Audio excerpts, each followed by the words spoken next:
से गुजरते हो और वहां पे अगर किसी किसान और किसी की पैदावार को नुकसान होता है तो उसको बचाओ।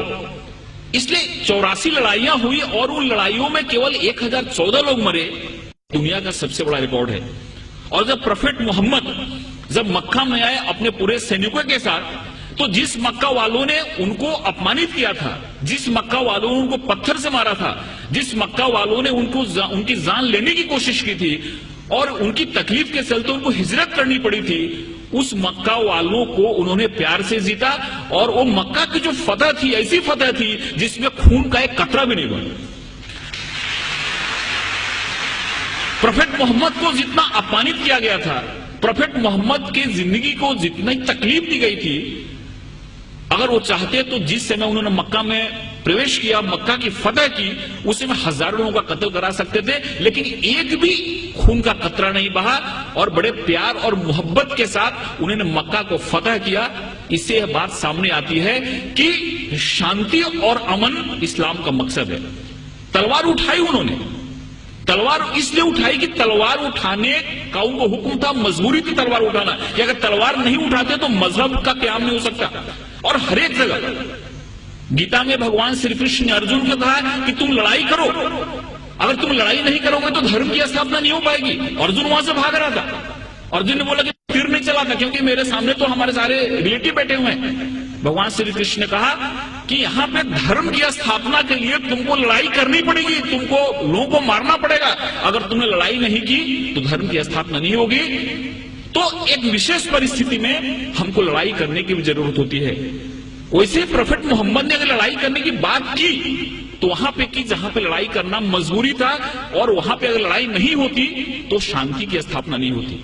इसलिए ये बात हमारे सामने आती है कि सबसे बड़ी जो बात है कि इस्लाम जहां जहां उन्होंने उनको जहां जहां वो लोगों को मार सकते थे, जहां जहां खून खराबा हो सकता था, वहां पे उन्होंने खून खराबा नहीं होने दिया। कभी कभी उन्होंने अपने को खुद अपमानित भी हुए, जैसे कि बहुत लोगों को मालूम हुआ कि सुलई हुदैबिया जो एक करार हुआ, एक जो मायदा हुआ, उसमें बहुत सारे ऐसे टर्म थे जो टर्म उनको कबूल नहीं थे, इस्लाम के मानने वालों को, मुसलमानों को कबूल नहीं थे। लेकिन प्रोफेट मोहम्मद ने कहा कि अगर यह मायदा नहीं करता हूं तो बहुत बड़ा खून खराबा हो जाएगा और उस खून खराबे से बहुत लोग मारे जाएंगे। इसलिए चलो मेरा अपमान हुआ तो चलेगा, लेकिन शांति के लिए, अमन के लिए मैं करार करता हूं, जिससे बहुत बड़ी लड़ाई टल गई। ऐसे बहुत सारे उदाहरण हैं।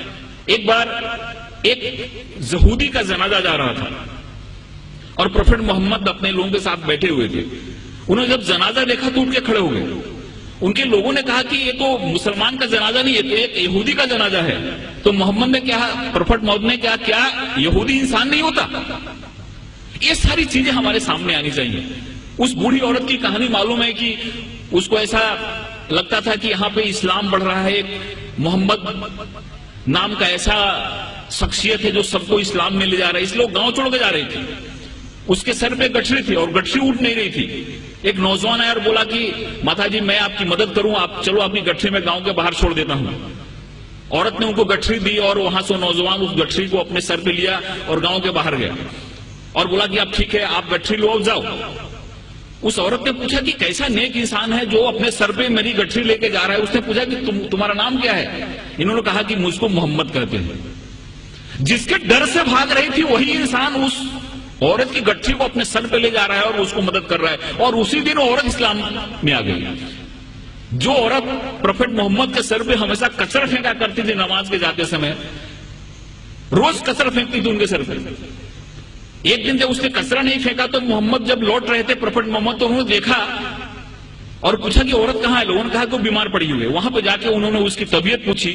उस औरत को लगा कि जिस इंसान को मैंने इतनी तकलीफ दी, जिसको इतना मैंने अपमानित किया, जिसके सर पे मैंने कचरा फेंका, वो कैसा इंसान है कि मेरी तबीयत बिगड़ने पे मेरा हाल पूछने आ रहा है, और वहां पे इस्लाम उसने कबूल कर लिया। एक चीज लोगों के सामने आना चाहिए, ये जो तहम्मुल है, ये जो हमारी सहिष्णुता है, ये जो हमारा एक इंसानियत के प्रति प्रेम है, ये हदीस में और प्रोफेट मोहम्मद की जो सुन्नत है, ये जब हमारे लोगों के सामने आती है तो हमको समझ में आता है।